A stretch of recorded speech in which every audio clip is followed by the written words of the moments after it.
Hello class. In this video, I'll share my feedback to the 2D assignments you submitted for last week.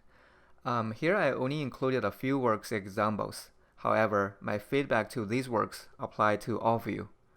Okay, so first let me show you Rose's work. So this is a two drawing round cycle Rose created. As you can see, Rose did a very good job on distinguish different poses in different steps. For example, the extreme poses in two different steps are different, same as the up pose.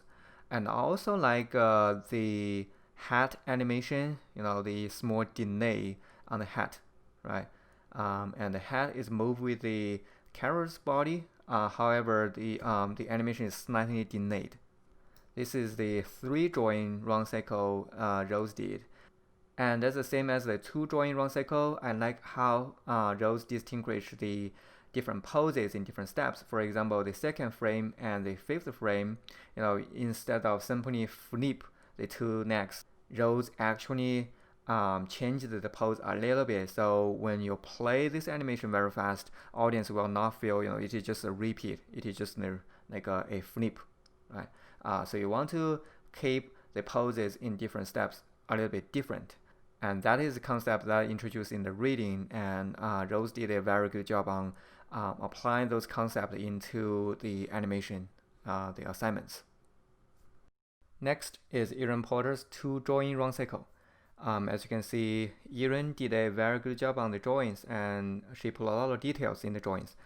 Also, I like how she brings the concept of weight shifting into the drawing. For example, the second frame and the fourth frame, as you can see, the pivot joint they rotate to different direction, right, as the character is running. And next drawing is Erin Porter's 3 drawing round cycle. Erin also did a good job on distinguishing the poses in different steps. And also, I like the details she brings to her drawings. And next is the lesson 5 assignments by Erin Porter, which is the in-between assignments. As you can see, Erin did a very good job on adding the in-betweens to the extremes. So for example, in the turn animation, which is the first half of the frames, as you can see, the body stays in the position and the neck moves at first, right? So the first 4 frames, the body is still aimed to the side and then it turns to the front. And however, the neck starts to move in the second frame. So in the second frame, it starts to bend, and then it starts to extend, and then move to the back, and then goes to the front, and then reset the position. So the neck performance is a plus in this animation.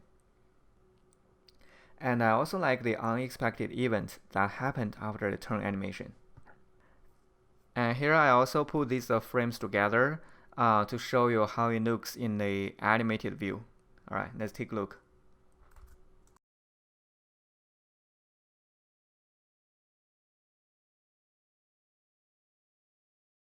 Her animation looks great. So what I did when I put it together is for the first keyframe I extended for a few frames.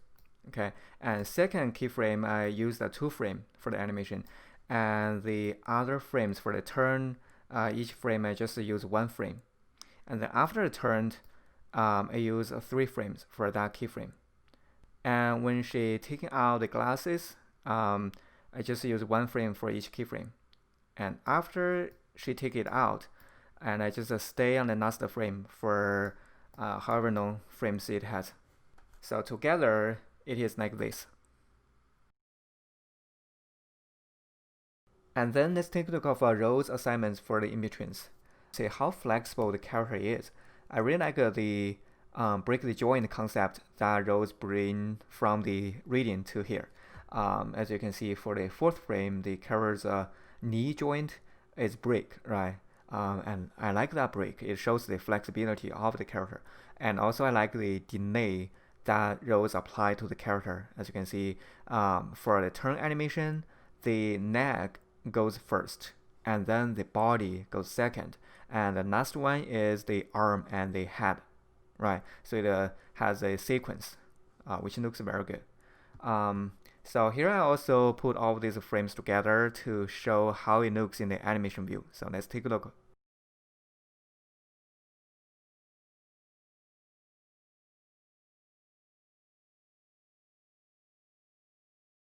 Rose's drawing and the keyframes looks great. So here when I put it together, what I've done is, so for the first frame, I put, let me see, 1, 2, 3, 4, 5, about 5 frames for the first keyframe. Okay, and then second keyframe and the fourth keyframe, which is, close to the extremes, and I use a 2 frame for it. Here it is. So this frame I use a 2 frame, and that frame I use a 2 frame. And the center one, so between the turning animation, I just use 1 frame for it, right? And then here I use 2 frames. And then goes to this extreme, which is here. I use, however long, 6 frames or 7 frames. And then comes here, okay, for here, what I have done is I used 2 frames for this key pose and 2 frames for this key pose. So that it slowly rise the arm, and then comes here, and let it stay for about 5 to 6 frames. And here I just use 1 frame because I want this action to be fast. So he grab it and he looks it. So this is not the frame, and I use it till the end of this cycle. And when I put it together, it all looks like this.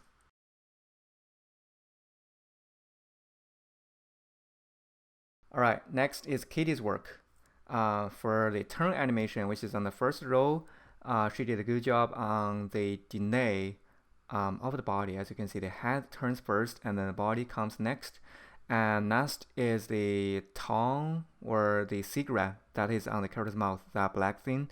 As you can see, it also has a slight delay for the turn.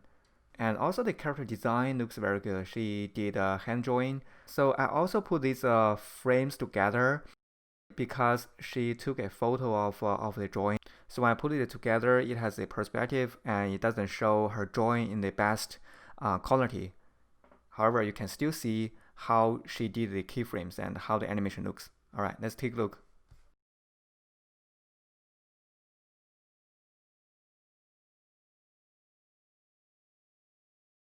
Here, what I did for Kitty's animation is, for the first keyframe, I used about like 7 to 8 frames for it. And then when he turn, which is the first turn keyframe, which is this one, okay, I put about 4 frames, okay, and then goes to here, this one, okay, and then it turn very fast. So each keyframe just use 1 frame, and then goes to this keyframe, and it lasts for about 5 to 6 frames. And then comes this frame, which is here, the second row. I used about 3 frames, okay, and then he start to raise the arm. I use 2 frames, okay, and in this keyframe I just use 1 frame, and then let it be fast, and then goes to here, hold, maybe it's a cigarette or something, he's holding it and take about 4 to 5 frames, and then he kind of threw it away, that action. I use whatever long it is for the remaining time. Okay, so I put it together, it will be looks like this.